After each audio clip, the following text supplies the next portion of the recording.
इकाई 2.5 आधुनिक काल काव्य खंड। उसमें प्रैक्टिस क्वेश्चन है। पहला क्वेश्चन, निम्नलिखित में से कृति कालक्रम की दृष्टि में से कौन सा सही है। कृति कालक्रम की दृष्टि से सीक्वेंस बनाना तो सबसे पहले आएगी इसके अंदर गीतिका, कुकुरमुत्ता, बेला और उसके बाद अर्चना। क्वेश्चन नंबर 2, राम कथा पर आधारित काव्य कौन सा है। तो राम कथा पर आधारित काव्य जो है भूमिजा, भूमिजा सीता को कहते हैं, इसीलिए जो भूमिजा है वो राम का कथा पर आधारित काव्य है। क्वेश्चन नंबर 3, निम्नलिखित काव्य ग्रंथों को उनके कवियों के साथ सुमेलित कीजिए। सबसे पहला है आत्मजयी। आत्मजयी है कुंवर नारायण का। धरती, धरती त्रिलोचन का है। आंगन के पार द्वार, आंगन के पार द्वार आगे का काव्य ग्रंथ है। धूप के धान, धूप के धान गिरिजा कुमार माथुर का है। क्वेश्चन नंबर 4, निम्नलिखित काव्य पंक्तियों को उनके रचनाकारों के साथ सुमेलित कीजिए। अब काव्य पंक्तियां दे रखी है, दूसरी तरफ उनके रचनाकार दे रखे हैं। पहली पंक्ति है, ये उपमान मैले हो गए हैं। ये काव्य पंक्ति आगे की है। हम राज्य लिए मरते हैं, यह पंक्ति मैथिली शरण गुप्त की है। बतरस लालच लाल की, बतरस लालच लाल की ये बिहारी की लाइन है, बिहारी की पंक्ति है। भक्त ही ज्ञान ही नहीं कुछ भेदा, ये पंक्ति तुलसीदास की है। क्वेश्चन नंबर 5, निम्नलिखित ग्रंथों को उनके काव्य रूपों के साथ सुमेलित कीजिए। अब ग्रंथों के नाम दे रखे हैं और वो किस प्रकार का काव्य है वो बताना है। पहला है पंचवटी। पंचवटी एक खंड काव्य है। पंचवटी एक खंड काव्य है। क्यों खंड काव्य क्यों है? क्योंकि रामायण का एक पार्ट है, सिर्फ एक ये भाग है पंचवटी, जहां पर श्री राम वनवास के टाइम पे ठहरे थे। तो पंचवटी क्या है? खंड काव्य है। प्रिय प्रवास, प्रिय प्रवास महाकाव्य है। एक कंठ विषपाई, एक कंठ विषपाई जो है काव्य नाटक है। शिवा बावनी, शिवा बावनी मुक्तक है। क्वेश्चन नंबर 6, निम्नलिखित कविताओं का सही अनुक्रम क्या है, सीक्वेंस क्या है। पहले है मुक्ति प्रसंग, संसद से सड़क तक, अपनी केवल धार, आवाज की भी जगह है। तो ये क्वेश्चन नंबर 6 हो गया। क्वेश्चन नंबर 7, निम्नलिखित काव्य पंक्तियों को कवियों के साथ सुमेलित कीजिए। काव्य पंक्ति दे रखी है और उसके कवि दे रखे हैं। स्नेह निर्जर बह गया है, स्नेह निर्जर बह गया, ये पंक्ति है निराला की। ओ वरुणा की शांत कछार, यह प्रसाद की पंक्ति है। सखी वे मुझसे कहकर जाते, ये मैथिली शरण गुप्त की है। दिवस का अवसान समीप था, यह हरिऔध की पंक्ति है। ये क्वेश्चन नंबर 8, निम्नलिखित कृतियों का सही अनुक्रम क्या है। सही अनुक्रम है, सबसे पहले ग्रंथि, आंसू, नए पत्ते, फिर ठंडा लोहा। क्वेश्चन नंबर 9, इन काव्य पंक्तियों को उनके कवियों के साथ सुमेलित कीजिए। पहली काव्य पंक्ति है, पेट पीठ दोनों मिलकर है एक, ये पंक्ति है निराला की। सांप तुम सभ्य तो हुए नहीं, यह पंक्ति अगे की है। एक आदमी रोटी बेलता है, ये पंक्ति धूमिल की है। स्वानों को मिलता दूध भात, भूखे बालक अकुलाते हैं, ये दिनकर की लाइन है। क्वेश्चन नंबर 10, निम्नलिखित कविताओं को उनके कवियों के साथ सुमेलित कीजिए। कविताएं दे रखी है, उनके कवि दे रखे हैं। पहली है परिवर्तन, परिवर्तन है पंत की कविता। ये कविता पंत की, सुमित्रा नंदन पंत इनका पूरा नाम है। यमुना के प्रति, यमुना के प्रति निराला की कविता है।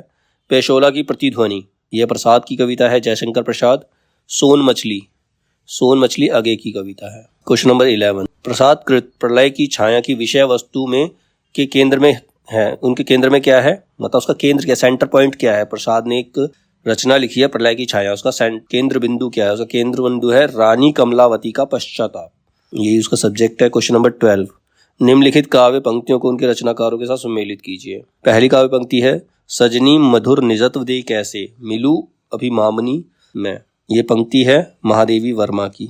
प्रिय के हाथ लगाए जागी, ऐसी मैं सोई गई अभागी, ये पंक्ति सूर्यकांत त्रिपाठी निराला की पंक्ति है। तू अब तक सोई है आली आंखों में भरे विहागरी, यह पंक्ति जयशंकर प्रसाद की है। कहो तुम रूप सी कौन, व्योम से उतर रही चुपचाप, ये पंक्ति सुमित्रानंदन पंत की है। क्वेश्चन नंबर 13, निम्नलिखित पंक्तियों को उनके लेखकों के साथ सुमेलित कीजिए।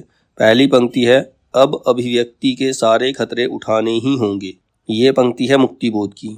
सबने भी अलग अलग संगीत सुना, ये पंक्ति आगे की है। नयन में जिसके जलद वह तुषित चातक हो, यह पंक्ति महादेवी की है। अशनि पात से शहीद उन्नत सत सत वीर, ये पंक्ति जो है निराला की है। क्वेश्चन नंबर 14, कालक्रम की दृष्टि से आगे की निम्नलिखित काव्य संग्रहों का सही अनुक्रम क्या है। तो सही अनुक्रम है जो इसका, इत्यलम, हरी घास पर क्षण भर, कितनी नावों में कितनी बार और सागर मुद्रा। क्वेश्चन नंबर 15, निम्नलिखित काव्य ग्रंथों को उनके रचनाकारों के साथ सुमेलित कीजिए। तो पहला काव्य ग्रंथ है सतरंगिनी, सतरंगिनी बच्चन, सतरंगिनी जो है बच्चन का काव्य है। सतरंगे पंखों वाली नागा अर्जुन, बाबा नागा अर्जुन का की रचना है ये। अणिमा जो है निराला की रचना है। और ऋतुम्भरा जो है केदारनाथ मिश्र यानी कि प्रभात की रचना है। क्वेश्चन नंबर 16, इनमें कौन सा महाकाव्य नहीं है? कौन सा नहीं है? तो इसमें कुरुक्षेत्र जो है वो महाकाव्य नहीं है। बाकी के लोकायतन, रामदूत, गंगा अवतरण ये सब महाकाव्य है। क्वेश्चन नंबर 17, जन गण मन अधिनायक जय है, प्रजा विचित्र तुम्हारी है, भूख भूख चिल्लाने वाली अशुभ अमंगलकारी है। इन पंक्तियों के लेखक कौन है? इन पंक्तियों के लेखक है नागार्जुन। क्वेश्चन नंबर 18, झांकियां निकलती है ढोंग अविश्वास की, बदबू आती है मरी हुई बात की, इस हवा में अब नहीं डोलूंगा, नहीं नहीं मैं यह खिड़की नहीं खोलूंगा। तो ये जो लाइनें हैं, ये पंक्तियां जो हैं, ये सर्वेश्वर दयाल सक्सेना की पंक्तियां हैं। क्वेश्चन नंबर 19, निम्नलिखित काव्य संग्रहों का काल क्रमानुसार सही अनुक्रम रेखांकित कीजिए। तो सही अनुक्रम है भग्नदूत, मंजीर, चांद का मुंह टेढ़ा है, साखी। क्वेश्चन नंबर 20, निम्नलिखित काव्य आंदोलनों का सही कालानुक्रम रेखांकित कीजिए। तो काव्य आंदोलनों का अनुक्रम है, पहला है नकेनवाद, फिर नई कविता, फिर अकविता, फिर युत्सावाद। क्वेश्चन नंबर 21, निम्नलिखित रचनाओं को उनके कवियों के साथ सुमेलित कीजिए। अब रचनाएं हैं, बात बोलेगी जो है शमशेर बहादुर सिंह की रचना है। साम्राज्ञी का नैवेद्य दान, ये आगे की रचना है। यमुना के प्रति केदारनाथ अग्रवाल की रचना है। अकाल में सारस केदारनाथ सिंह की रचना है। क्वेश्चन नंबर 22, निम्नलिखित काव्य कृतियों का तथा कृतिकारों को सुमेलित कीजिए। एक तरफ काव्य कृतियां हैं और दूसरी तरफ कृतिकार मतलब उनके रचयिता। पहला है ईश्वर की अध्यक्षता में, ये लीलाधर जगूड़ी की है। अबूतर कबूतर उदय प्रकाश की है। आत्महत्या के विरुद्ध रघुवीर सहाय की है।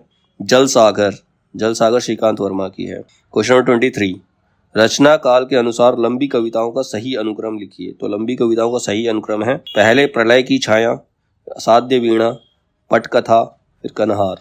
क्वेश्चन नंबर 24, कवियों को उनकी कृतियों के साथ सुमेलित कीजिए। पहले कवि दे रखे हैं, उनके आगे उनकी कृतियां दे रखी हैं। केदारनाथ सिंह की जो रचना है वो है अकाल में सारस। ज्ञानेंद्रपति की रचना है संस्यात्मा। भारत भूषण अग्रवाल की रचना है अग्निलीक। कुंवर नारायण की रचना है आत्मजयी। क्वेश्चन नंबर 25, निराला कृत राम की शक्ति पूजा की रचना का आधार ग्रंथ कौन सा है? तो इसका आधार ग्रंथ कौन सा है? कंबन रामायण, कृतिवास रामायण, रामचरितमानस और रामचंद्र। तो इसका जो आधार ग्रंथ है वो है कृतिवास रामायण। राम की शक्ति पूजा की रचना का आधार ग्रंथ कृतिवास रामायण है।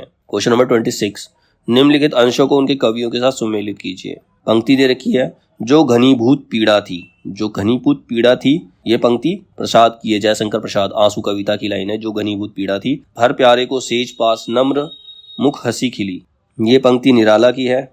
हम नहीं कहते कि हमको छोड़कर स्रोत स्विनी बह जाए, यह पंक्ति आगे की है।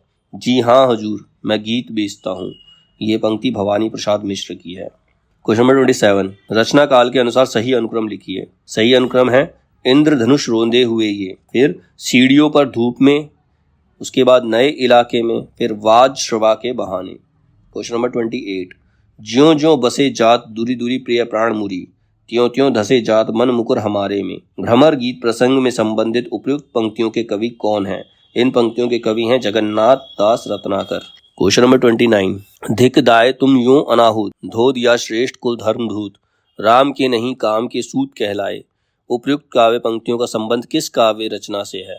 तो इसका संबंध जो है तुलसीदास से है। तुलसीदास एक काव्य रचना है जिसमें ये पंक्तियां हैं। क्वेश्चन नंबर 30, कविता दो शब्दों के बीच की नीरवता में रहती है, काव्य भाषा के संबंध में उपयुक्त मत किसका है? ये मत जो है वो अगय का है।